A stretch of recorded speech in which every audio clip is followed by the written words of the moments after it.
escuta, nós queremos, a princípio, saudar-lhe calorosamente, que Deus possa lhe abençoar a nos escutar e que o Espírito de Deus também realmente possa cativá-lo e fortalecê-lo na fé. Terminamos um trimestre no qual nos envolvemos no tema importantíssimo, falamos do grande conflito, o qual fomos acautelados que estamos no tempo do fim e os sinais são visíveis. E ao terminar este trimestre fomos levados próximo das circunstâncias, aquelas que realmente nos aproximam mais de Deus e estamos preparados para este tempo. E ao iniciarmos esse trimestre, digo-lhe, seja bem-vindo, que Deus possa realmente abrir a sua memória para que possamos realmente nos taxarmos nesse tema tão importante que nos poderá preparar para o reino de Deus. Olá, Celestino, muito boa tarde. E vamos começar um novo trimestre, não é? E o fantástico é que vamos estudar um livro que é o livro de Atos dos Apóstolos. Segundo parece, foi Lucas quem o escreveu, não é? E Lucas é vamos dizer assim, é um personagem interessante, não é? Porque ele aparece como o escritor de um evangelho e aparece também como o escritor de Atos. E não era judeu, não é? Lucas não era judeu. Portanto, é interessante ver como um dos homens que ao princípio não seria tido como digno de, não é? Nos aparece aqui e estes 3 meses nós teremos a oportunidade de acompanhar este estudo mais aprofundado do livro de Atos. E conforme dizia a irmã Sandra, de que Lucas não era um judeu, e nós queremos salientar que Lucas é um dos escritores bíblicos do Novo Testamento que não é judeu. E como é do nosso conhecimento, Lucas foi um gentio, razão pela qual ele escreve diretamente para os gentios. Exato. E ao lermos o livro de Atos dos Apóstolos, nós vemos nele uma universalidade da salvação. Ele, no seu livro, dirige-se diretamente à salvação para todos. E é neste livro onde nós realmente começamos a ver a missão de Deus, a responsabilidade que Deus dá ao discípulo. E Lucas teve essa oportunidade de realmente de nos transmitir essa mensagem, no qual este trimestre vamos nos envolver uma missão que foi iniciada pelos discípulos e nós, como igreja, teremos de concluir essa missão. Sim, Atos é a história dos que foram chamados por Deus para iniciarem a obra, não é? E o que vamos descobrir, ou aquilo que a tentativa é percebermos o que é que nós, não é? Que somos chamados hoje a terminá-la, podemos aprender com o início da história, não é? É esta, digamos assim, o desafio para cada um de nós, não é? E este trimestre teremos uma série de mensagens. E uma das primeiras mensagens diz que sereis minhas testemunhas. É um tema impressionante e cativa-nos, chama-nos a atenção. E ele diz que recebereis, o versuário diz que recebereis a virtude do Espírito Santo. Nós, ao iniciarmos essa semana, nós vamos ler que houve 2 tipos de profecias em relação ao Messias. Aguardava-se o Messias que viria realmente ser rei, que podia governar em Israel. E havia outro que talvez seria o rei, que viria morrer e depois então ressuscitar para salvar a humanidade. Exato. E quando surge a morte de Jesus, então todo mundo ficou um pouco Perdido. O Messias que aguardávamos, que era rei, que é Salvador, desapareceu. Então, nessa altura, todo mundo teve um pouco caladinho, talvez sentido o que aconteceria, porque a perspectiva de receber um Messias, Salvador, rei, realmente estava fora de questão. Sim. É interessante aqui, e porque estamos nas palavras cruzadas, percebermos o que é isto de ser uma testemunha, não é? E diz-nos que a testemunha é alguém que presenciou ou ouviu um facto e que dele pode dar pormenores. E o livro de Atos é exatamente isto. É a história, são os testemunhos de alguém que esteve presente, que viveu, que conheceu e que pode falar e pode nos contar como é que as coisas aconteceram, não é? Diz-nos que a promessa do Espírito Santo foi-lhes dada, para que eles pudessem exercer esta missão da mesma forma que ela nos é concedida hoje, não é? Para que nós possamos também continuar a missão que estes homens começaram, não é? É claro que os discípulos pensavam que talvez Jesus não iria para o céu, mas o tempo da missão, do seu ministério terrestre tinha terminado. E os discípulos ficaram um pouco preocupados o porquê que Jesus tinha que ir. Ele disse que tinha chegado a sua hora. Mas quando ele ascende para o céu, dali é onde nós encontramos mais ou menos o relato deste livro de Atos. Quando Jesus ressuscita e só vai para o céu, aparecem dois anjos que realmente confortaram aos discípulos. Diz que da mesma forma que vocês o viram a ir, é da mesma forma que ele virá. Porém, fique satisfeito, seguro, que o Espírito Santo estará convosco todos os dias. Há uma pergunta que se coloca. Será que quando ele diz que ele enviará um Consolador, o Espírito de Deus já não atuava anteriormente? Foi necessário que Deus enviasse novamente o Espírito de Deus? É possível o Espírito Santo? É verdade que o Espírito Santo já interferia na história deste mundo, já falava com os profetas, não é? Mas a presença do Espírito Santo naqueles homens individualmente, de forma tão poderosa, seria fundamental para que eles percebessem o que até ali eles ainda não tinham percebido. Não é? Como o Celestino estava a dizer muito bem, eles pensavam e acreditavam que Jesus, o Messias, viria para resolver os problemas que eles tinham no dia-a-dia, não é? Eles tinham um problema com os romanos, estavam sobre a alçada dos romanos e o que é que eles queriam? Queriam um Messias que os tirasse dali, não é? E que viesse governar.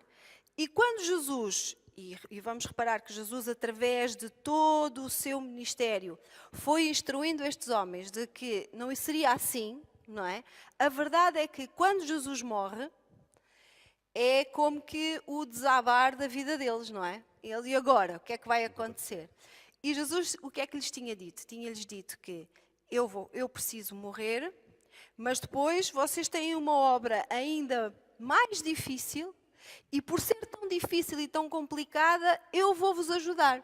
E então, Deus vai-vos estar ao vosso lado através do Espírito Santo, que vos vai acompanhar e que vos vai preparar para esta obra.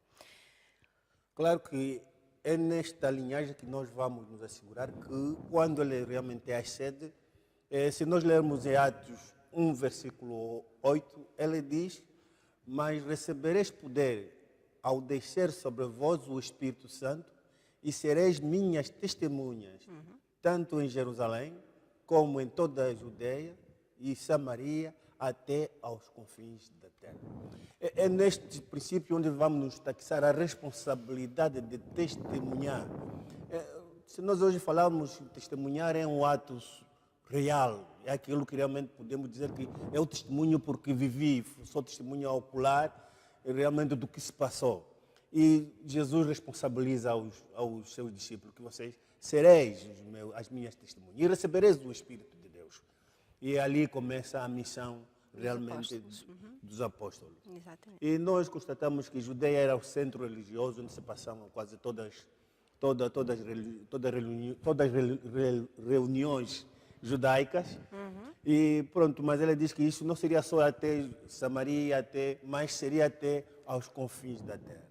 Razão pela qual nós queríamos que este princípio, essa responsabilidade que foi dada ao discípulo, essa também realmente culmina com a nossa vida hoje na igreja. E nós, como Igreja de Barreiro, temos essa responsabilidade de terminarmos essa obra. Se não realmente não terminamos esta obra, então estaríamos a contrariar o princípio bíblico.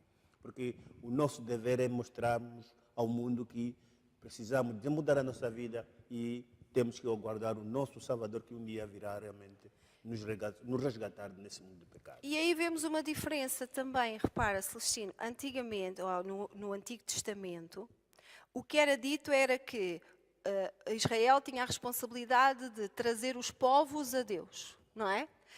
Israel seria o exemplo para que todos os outros povos pudessem ver aquele povo e saber quem era o Deus verdadeiro.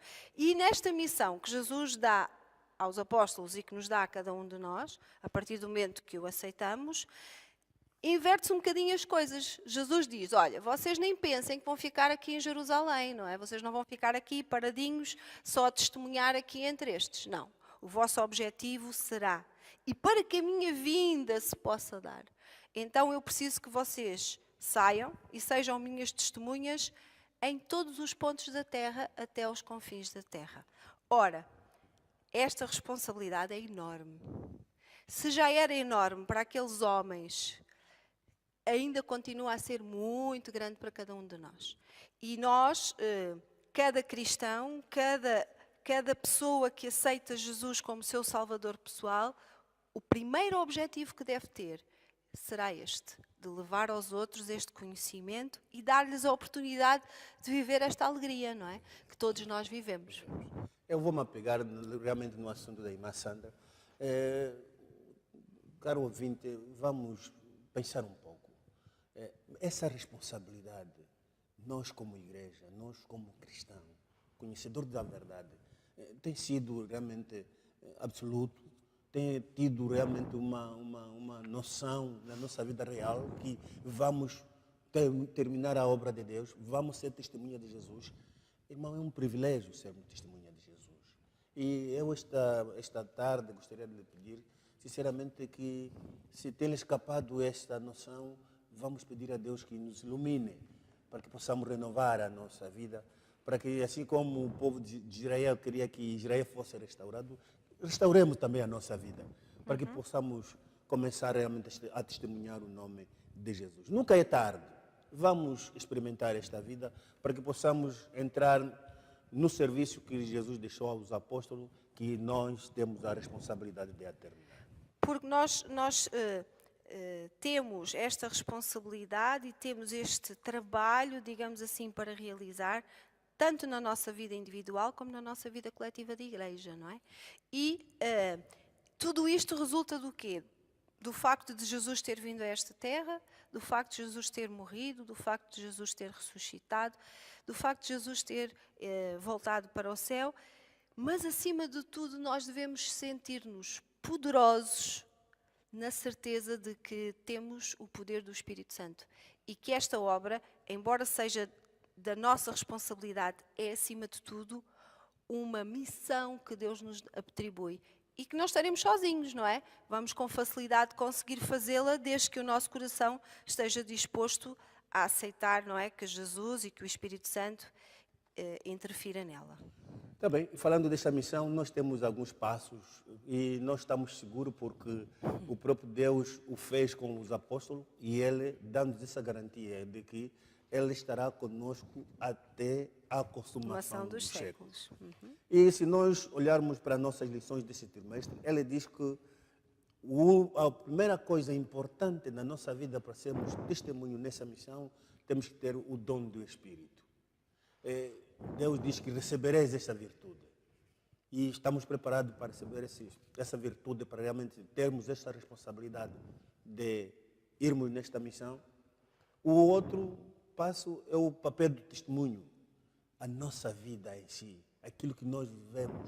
Os discípulos tiveram essa responsabilidade, esta noção, porque viveram a realidade de Jesus Cristo.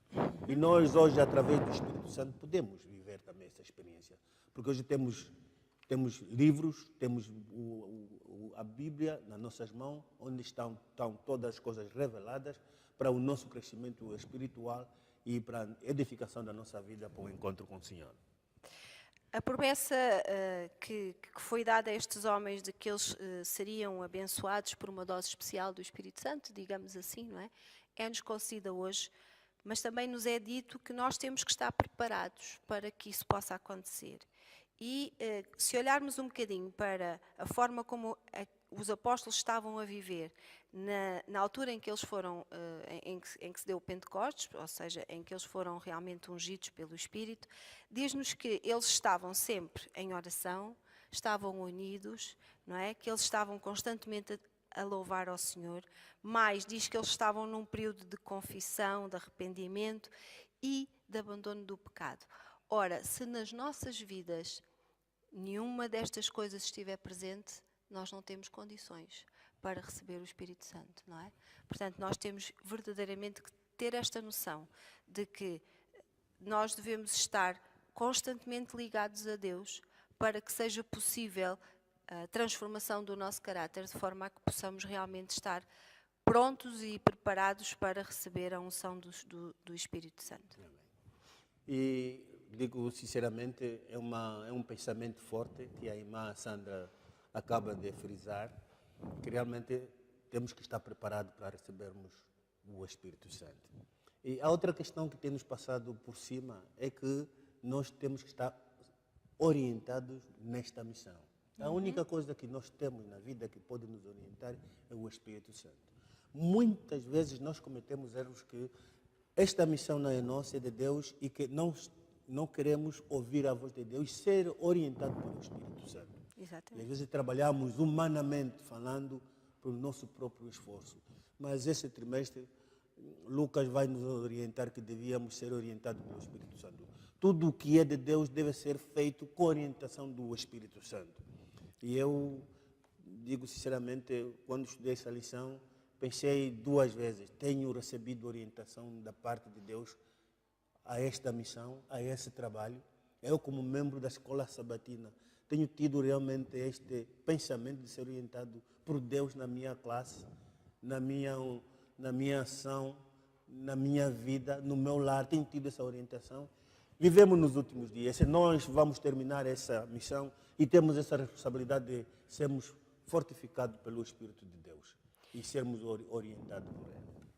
É interessante, a Celestino, que logo nesta primeira lição fala-nos sobre um pormenor que, afinal de contas, é o objetivo da nossa missão. Porque quando fala, e o relato é bastante breve no livro de Atos, sobre a ascensão de Jesus, diz-nos que ele surgiram, como disseste logo no início, aqueles 2 anjos, não é? E o que foi dito foi, assim como para o céu os vistes ir, assim o verás voltar, não é? Ou regressar. E isto faz-nos pensar em 2 aspectos. Primeiro é que Jesus precisava efetivamente de ir para depois poder vir, não é? Se ele tivesse ficado sempre cá, não havia hipótese dele voltar. E depois, a promessa maravilhosa que nós recebemos aqui de que todo o olho o verá. Embora naquele dia da ascensão de Jesus, e é interessante ver-nos que estavam 2 ou 3 testemunhas, porque até aí fez-se questão de cumprir aquilo que em Deuteronômio nos é aconselhado, não é? Que devem sempre estar 2 ou 3 pessoas para que possam ser testemunhas fiéis de um facto. E é-nos dito aqui que, embora tenha sido um pequeno grupo a ver Jesus ir ou ascender aos céus naquela altura, quando Jesus voltar não vai ser assim, não é? Todo o olho verá, ou seja, todos nós teremos a oportunidade de ser testemunhas deste evento magnífico e que é aquilo que nos leva a ansiar, não é? É a nossa maior esperança e a nossa maior expectativa, que é um dia poder estar no reino dos céus, não é? Exatamente. E esta é uma das grandes expectativas que nós temos, é vermos o nosso Jesus voltar. Jesus voltar. E ele diz que eu vou preparar o lugar para que onde estiver, estejais vós também. É uma grande promessa que inculta em nós uma responsabilidade, uma preparação, um estudo diário e fortalecemos a nossa fé diariamente. Também devemos estar cientes de que o diabo utilizará sempre a sua cilada nos últimos dias. Vivemos numa época em que há várias denominações. Essas denominações, cada uma realmente usa o seu critério para poder realmente desviar os filhos de Deus, mas devemos estar certos de que esta Bíblia que nós temos, de uma capa a outra, é onde encontramos a nossa salvação. Nunca devemos desperdiçar nenhum minuto em buscarmos a verdade neste livro sagrado, que serve de modelo da nossa vida, modelo para o nosso cristianismo e modelo para a nossa preparação até quando ele vier, estamos dispostos e dizermos que este é o Deus que nós aguardamos, que pela sua graça nós viveremos eternamente com Ele. Ora, e eu penso que o mais importante a pensar logo no início, ou na primeira lição sobre o livro de Atos, é exatamente isto. Eu tenho a responsabilidade de um apóstolo. eu tenho a responsabilidade, eu fui mandado ou mandada em missão neste mundo. Portanto, tudo aquilo que impede esta missão deve ser anulado da minha vida, não é? Tudo aquilo que é um obstáculo a que eu possa cumprir isto deve ser desviado da minha vida. E entender que esta missão que me é concedida e foi estabelecida para que haja com um objetivo, não é? E o objetivo é que eu, através da minha vida, do meu exemplo, e Celestina há pouco dizias, e é verdade, é assim, a nossa vivência fala mais do que as nossas palavras, não é? E se eu, através da minha vivência, demonstrar aos outros quem é este Jesus, e se pelo poder do Espírito eles puderem ver a Jesus também, então esta missão foi cumprida, não é? E um dia, quando Jesus vier, então nós vamos todos poder louvá-lo, não é? E acima de tudo podemos ir viver para o céu, porque afinal de contas esse é o objetivo principal, é o nosso objetivo. não é? Lá estamos. É assim, o objetivo, todas as missões têm um objetivo, não é? O nosso objetivo é levar a que todos, não é? Conheçam a Jesus de maneira a que a sua vinda possa ser em breve, para que todos tenham a oportunidade também de estar no reino dos céus, não é? E quando falamos de reino dos céus, este é um tema predominante em toda a Sagrada Escritura, não é? O objetivo é, efetivamente, um dia, pela sua graça, podermos estar com Ele. Isso é verdade, é o que recomenda-nos, é o que devíamos fazer, porque o nosso objetivo é claro. Um dia estamos na presença de Jesus. Eu gostaria de realçar um pormenor muito importante e que também enfatiza muito a vida dos apóstolos. Quando nós somos chamados, temos apenas um voto. E dizemos que nós te seguiremos. E o que se pede é lealdade. E nós, quando somos chamados por Deus e somos batizados, há uma questão que se coloca, é que nós seremos leais aos princípios de Deus. Ser leal a Jesus é seguir os seus passos, fazer a sua vontade. E eu pergunto, nesta missão, desde que foste batizado, esta lealdade para Jesus, trabalhar para Jesus, tem sido uma necessidade, tem sido realmente um fator imperativo para que você trabalhe para Deus, porque você tem que ser leal. A irmã Sandra fez um assunto muito importante, que os crentes buscavam a Deus, estavam em reunião, oravam a Deus constantemente. E Lucas enfatiza esse assunto. E perguntamos-nos nós hoje, temos esta responsabilidade? Hoje, olhando para o mundo secular, temos tempo para meditarmos, para cantarmos, para dizermos que Deus, que caia o Espírito de Deus, porque precisamos da sua força, do seu princípio. Eu gostaria que fosse um ponto de reflexão, porque hoje vivemos num mundo tão hostil que as coisas de Deus hoje são esquecidas. Mas que o Espírito de Deus que caiu naquela altura, que caia hoje para nos fazer acordar esta missão. E que essa responsabilidade colocada na nossa vida venha a ser notória.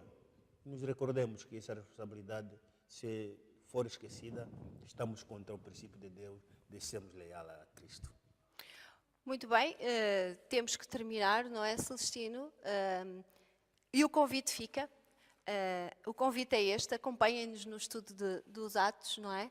Dos Apóstolos, estejam connosco nas palavras cruzadas, participem e, se assim desejarem, também mandem as vossas questões para que vos possamos também ajudar a descobrir um pouco mais do que este livro tem de fantástico que nos vai dar durante 3 meses, não é? Durante 3 meses vamos estar aqui a falar sobre Lucas e a falar sobre os Atos dos Apóstolos. Queira Deus que possamos, conforme vamos aprofundando e aprendendo, também pôr em prática nas nossas vidas, não é? Porque senão, assim, não valeria de nada. E ao nos despedirmos, nós gostaríamos apenas de convidar que, durante este trimestre, da missão ao qual somos chamados a trabalhar para Deus, faça o seu programa, pense nos seus vizinhos, pense nos seus colegas, pense em trabalhar pela sua igreja, pense em trabalhar na sua comunidade e vamos nos unir, porque para que caia o Espírito Santo é preciso que haja união. E sem isto é impossível. Então, este trimestre que sirva para nós uma experiência e desafiemos a Deus que caia o Espírito de Deus e que seja feita a sua vontade. Se o Espírito de Deus caiu naquela altura, que caia também. Mas a primeira coisa que nós devíamos fazer, Deus, que caia o Espírito de Deus que nos transforme primeiro a nós, na Amém. qualidade de pecadores. Depois que seja feita a sua vontade para podermos transmitir aos nossos irmãos e aos nossos amigos.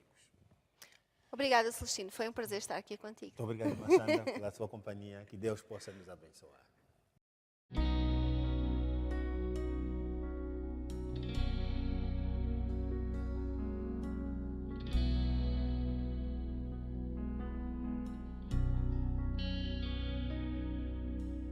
Buscai primeiro o reino de Deus e toda a sua justiça, e todas as coisas vos serão acrescentadas. Aleluia, aleluia.